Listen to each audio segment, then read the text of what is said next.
এবার দেখেন আব্দুল কাদের জিলানী কয়, ও নবীর উম্মত শোনো শোনো, তোমার নবী কি পারে? এবার ঈসা নবীর উম্মত কয়, আমার নবী মরা মানুষকে জিন্দা করতে পারে। আমার আব্দুল কাদের জিলানী কয়, তোমার নবী পারে? আমার নবীর গোলামের গোলাম আমি আব্দুল কাদের জিলানী মরা মানুষ জিন্দা করতে পারি। সুবহানাল্লাহ কোন। এবার ওই লোকটা কয় ঠিক আছে। ওই লোকটা মনে মনে ভাবলো, আমি আজ থেকে ৬০০০ বছর পূর্বে যে কবরস্থানটা আছে সেই কবরস্থানে তাকে নিয়ে যাব। এখানে তো হাড্ডি গুড্ডি ছাড়া কিছু থাকবে না, আমি দেখবো আপনি কিভাবে মানুষদেরকে জিন্দা করেন। এবার আব্দুল কাদের জিলানী তো বেলায়েতি চক্ষু দ্বারা সবকিছু দেখে ফেলেছে। সুবহানাল্লাহ কইতেন না।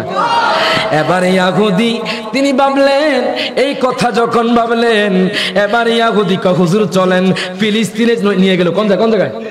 ফিলিস্তিনে নিয়ে গেল। ফিলিস্তিনে নিয়ে যাওয়ার পর সেখানে একটা কবরস্থানে গেল।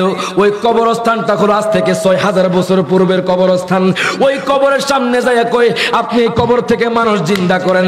আব্দুল কাদের জিলানী কয়, নবীর উম্মত শোনো শোনো, তুমি মনে করেছো আমি পারবো না, আমি দেখতেছি সেখানে আল্লাহর বান্দা আছে। এবার দেখেন এই কথা বলার পর ইহুদিকে আপনি দেখান, আগে দেখান তোমার নবী কি কইতো? আমার নবী কইতো কুম্বি ইজনিল্লাহ, আল্লাহর হুকুমে জিন্দা হয়ে যাও। আর আমি এখন বলবো কুম্বি ইজনি, আমি আব্দুল কাদের জিলানীর হুকুমে তুমি জিন্দা হয়ে যাও। সুবহানাল্লাহ বলে।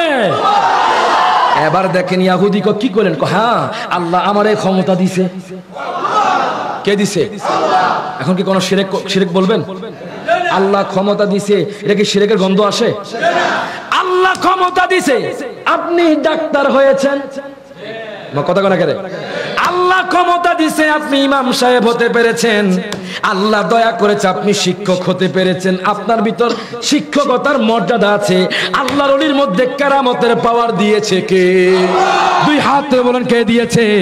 এবার দেখেন আব্দুল কাদের জিলানী মাহবুবে সুবহানী কুতুবে রব্বানী উনি কি করলেন? বলতেছে ঠিক আছে দেখো আমি কি করি। কুম্বি ইজনি, যখন তিনি হাত দিয়ে দেখায়া দিলেন, ওই কবর থেকে একটা মানুষ জিন্দা হয়ে গেল। এবার যখন জিন্দা হয়ে গেল, জিন্দা হয়ে যাওয়ার পর হুজুর